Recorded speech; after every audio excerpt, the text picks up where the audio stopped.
It's June 1996. Everyone in my elementary school is excited that school is coming to an end. I'm excited for a totally different reason. Super Mario RPG is released on the Super Nintendo. And bam! This is the Japanese box art. I picked it up on one of my trips to Japan. You can see I got it at Trader, the logo there. And I love going to Japan. I love finding these old Japanese video games. It reminds me of growing up playing Japanese games. I got a whole bunch more I've collected on the shelf behind me. And, you know, it was so informative playing these games, growing up. It really shaped me as a game developer and the rest of the team as well. And so I just love collecting the games. It reminds me of growing up playing these games and the design lessons that we learned. And Super Mario RPG really was a great inspiration for us as we were making Citizens of Space that we released just back in June. So I just want to talk a little bit about why I love the game and what we learned from it. So one of the big things about Super Mario RPG was the active combat system. So before this game, a lot of RPGs were suffered from what I call the mash A to win problem, which is you get into a fight, you just press A, attack, get through the battle, whatever. Boss battles, you have a little more strategy, but the average fight, you just kind of mash your way through. Not very fun.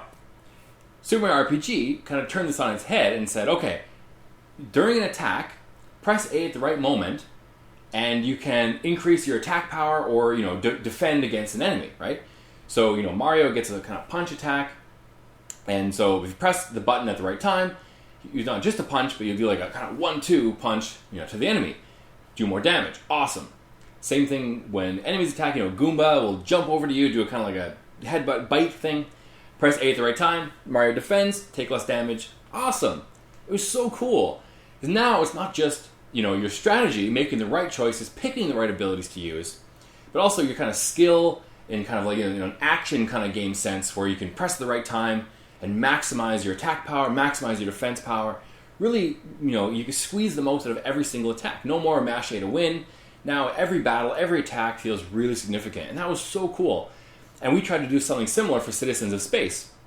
Every battle citizen, every summoned citizen you call down for the big attacks has mini games you play. They're just kind of quick little games that if you do them really well, your attack power is boosted. Same thing for when the enemies attack you. You do the game really well, take less damage. And actually, we kind of stretched it even a bit further. It's not just about damage, but also if you do really well on your healing abilities, you'll heal more. Do really well on abilities that provide status effects, offense up type thing. Those will last longer. So it's a really cool reason to do really well in the mini games, regardless of what type of ability that you're using. So that was a really, really formative thing that Super Mario RPG taught us from a young age, is that this really cool way to make battles interactive. Another thing that Super Mario RPG did really well was the humor. So, back in the day, most RPGs were very serious fantasy affairs, and I love those games. My shelf here, I got all the Dragon Quest, Final Fantasy, Secret of Mana, Chrono Trigger. Awesome, awesome games. But Super Mario RPG was funny. So funny. Mario doesn't even talk in the game. He kind of just pantomimes, recounting events, and, that's hilarious. The characters are so good. Like Booster, who's kind of this, Wario kind of guy. You get Bowser's kind of this down on his luck Bowser because he was kicked out of his castle, so he's trying to recruit all his minions again. The Axum Rangers, kind of this Power Ranger kind of boss fight, so good. The characters are great. The dialogue is funny. It's awesome. And for Citizens of Space, we tried to do something similar. Is really make the game funny. All the characters are brought to life just in such amazing, funny detail by the art director Robin Carpenter. The voice acting is amazing. Just give the characters so much life and personality. And, I think the dialogue and the characters really, really shine. I'm really proud of how that turned out in Citizens of Space.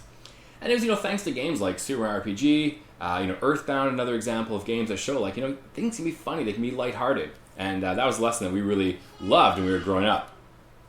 Another thing Super Mario RPG did really well this is kind of a minor thing, but at the time I thought it was really cool. If you use an item in battle, you sometimes get a freebie. It's like, you use the item and get one back kind of thing. It doesn't cost you any items. And it's a minor thing, but at the time, even to this day, I find a lot of RPGs, the way they use item use mechanics, I don't really like it too much. I find it doesn't really fit with the flow of a lot of kind of the rest of how the gameplay works. So this is just a little thing. But I learned from it, that you can make item use fun. So for Citizens of Space, I really wanted to make items really cool. So they don't take up a turn, right? You don't use like your citizens to use items. Instead, the ambassador uses items. And you can interrupt battle at any time to use an item. So maybe the boss does a ton of damage, and you're like, oh man, I'm not going to survive the next attack. Interrupt, heal your team with an item. Awesome, back in the game. Or, citizen's turn, and you want to use a cool ability. Not enough energy. Interrupt, ambassador, give them a coffee, give them a boost, now they can use it. And so you can really sort of shape the battle how you want it to go with, little boosts here and there by really effective use of items.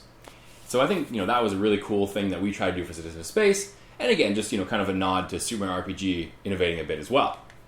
But as awesome as Super Mario RPG is, and it is awesome, there are a couple things that we thought we could improve upon. A little bit of hubris there, if you don't mind. But, we thought, obviously there are some, nothing's perfect. Maybe we can improve upon it.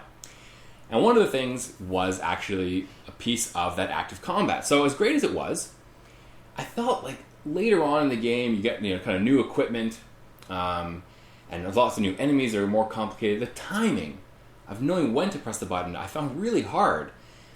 And, you have to kind of do a lot of trial and error to figure out, for this enemy's attack, this is where I press the button.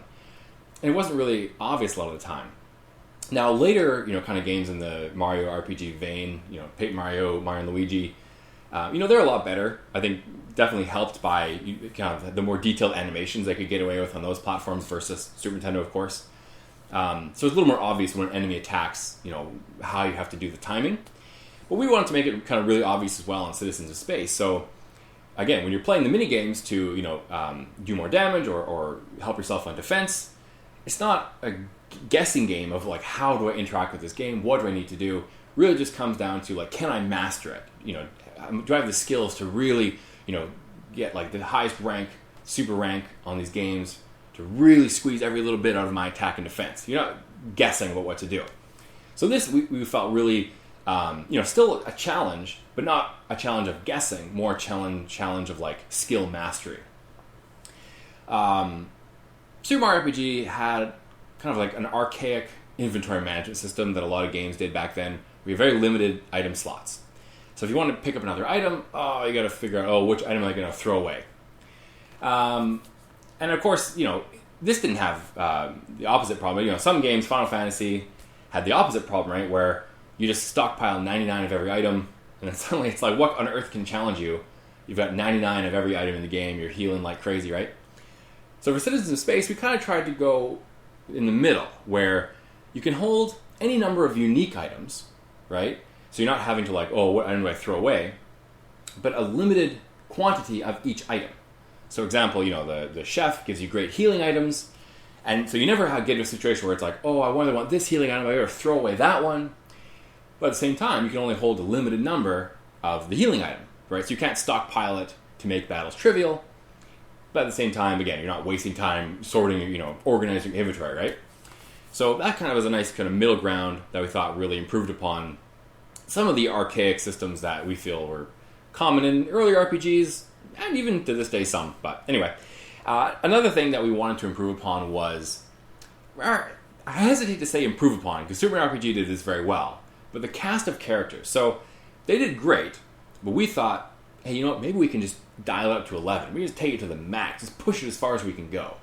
So in Citizens of Space, all 40 citizens you meet, of course the main character, the ambassador, all the NPCs you meet, the bosses, are really just like explode with personality, with humor. Again, the art, the voice acting, and really just come alive with their humor and their personality and kind of what the crazy things they're doing in the world. I really just wanted to amp that up to the max. So again, Super Mario RPG did a good job, but we thought, hey, maybe we can improve it and make it even better. And that's pretty much what I wanted to talk about today. Just, 3 things that Super Mario RPG did well: active combat, humor, some clever item use. And, we brought those elements into Citizens of Space. And then 3 things that we thought maybe we could improve upon. One being some of the, confusion with the active combat system, the way the inventory management works, and then the just cast of characters, really just pushing that to the max. So thanks so much for watching. I love talking about Super Mario RPG. I love the box art. The Japanese box art is so good. I love collecting games. I really want to talk more, too, in the future about, how these games inspired us to make games. So right now we're running a contest. we're going to give away a copy of Citizen Space on any platform you want, PlayStation 4, Nintendo Switch, Xbox One, PC. So if you like and subscribe to this video, and then in the comments, tell me what Japanese game, preferably probably from the NES or Super Nintendo eras, as I have more of those, and I will grab it from my shelf and I'll talk about it. And if I don't have it, I'll try to get it. I'm going back to Japan in a month or a couple weeks even, so I'll scour Akihabara, try to find it. So like and subscribe to the video and comment what game you'd like me to talk about next. And I'll tell you about how that inspired us as game developers. And if you do all that, you're entered for a chance to win Citizens of Space. And also in the video description, I'll put a link to the tweet that I have talking about this video as well. So retweet and follow us on Twitter, and you have another chance to win. So 2 chances to win Citizens of Space, whatever platform you want. Thanks so much for watching. Remember to comment and tell me what video you want me to do next on which game. And yeah, thanks so much. I love talking about Japanese games and how they inspired us. So thanks again.